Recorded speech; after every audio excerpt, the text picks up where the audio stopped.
So my name is Jay Stooley, and I'm going to be presenting Campus Connect, which started out as more of a parking app, but as Dr. Woods mentioned, it has kind of evolved into more of an automated area. So I'm going to start out with where we started. So again, we started out as more of having ride sharing as the key focus in order to solve the parking problem on campus.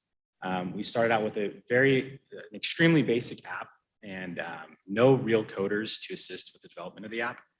We also had no conversations at the time started with the university. So really all we had was the drive and passion to make it work, but lack of resources and a lack of direction. Because of the accelerator, this is where we are now. So we've pivoted away from ride sharing into a more automated approach based on GPS signal of the students on campus. And this is expandable to a number of other campus applications beyond just parking. We are now working with 3 coding students on campus for their senior project. So this is roughly $50,000 worth of free labor, enabled through campus academic credit cooperation, and will result in a robust professional app rather than just a basic one. We also have started conversations with CSUB's CTO, Faust Gorham, to roll the app out on CSUB's campus app platform. And now we have access to campus provided data related to the number of cars leaving and entering lots, with a pathway to individualized student data access in the future discussed in partnership with the university.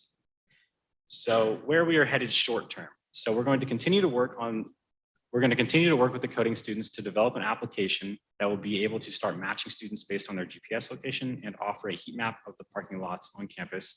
And we're planning to have that done and ready for implementation on campus by the end of the spring semester of 2023. We are also going to continue with more conversations with the university to determine the best ways to add value to the campus population. And we're going to use the public data that the campus provides to assist in development of the application, and then use proof of concept with this data access to bridge to individual student data under a confidentiality agreement with the university. Where we are headed long term. So we are going to continue to add new features to the app, with the end goal being a campus-wide social community application rather than just an application that helps with parking. We're going to use CSUB as a case study to then bring to other universities with the goal of implementing across the nation. And we're going to develop a strong relationship with CSUB and other universities and leverage that relationship to prevent competitors from entering the space. Finally, we're going to branch out to private businesses or events, or both, with the parking technology we've created that they can then offer to their employees or event goers. And here are some of the potential revenue models. So the first revenue model is going to be the freemium revenue model. This will make it free to students, free to the university, and will be paid for by advertisers. So if we take a CPM, which is a cost per mile, or a cost per 1,000 eyes of $10 for every 1,000 students, that would lead to a revenue of $100 a month for roughly 10,000 students at CSUB. So advertisers would pay $100 a month to advertise on the app. If we were able to get 10 advertisers, that would lead to $1,000 a month in revenue. Next revenue model that we could pursue is the upsell revenue model.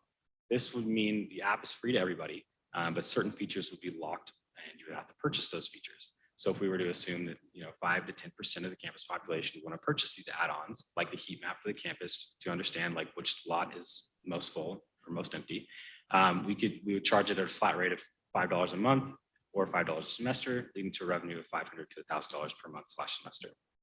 The final revenue model that we determined is the subscription-based model.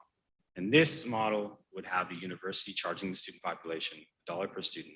It would be collected through student fees or campus parking apps or campus parking passes in order to have access to the app. So students can opt out of this if they want to. And if we were to assume that 10,000 students at CSUB, we would be able to gain $10,000 in revenue per semester or school year. And this can be branched out into other campuses, other universities as well. The larger the campus, obviously, the larger the revenue. The smaller the campus, the smaller the revenue. And that is it.